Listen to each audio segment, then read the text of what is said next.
Ndugu yangu, usife moyo, maana Biblia inasema katika kitabu cha Wafalme wa kwanza sura 9 na mstari wa 3, Bwana akamwambia, nimeyasikia maombi yako. Majaribu yamekuwa sehemu ya maisha yangu.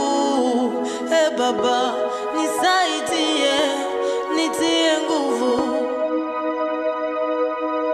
Majaribu yamekuwa vitisho moyoni mwangu. Baba, nisaidie, nitie nguvu. Jua kwa maombi yako mimi nitasimama tena.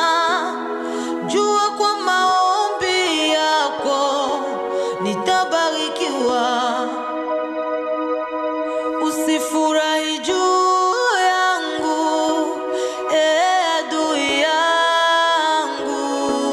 Niangukapo mimi nitasimama tena.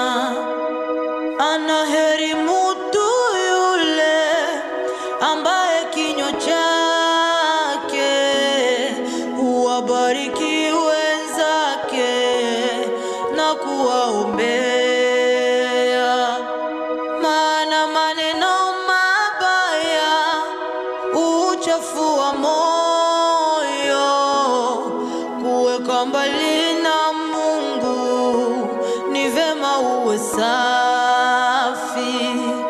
Si vema kunisema sema vibaya nipatapo tatizo, mamao.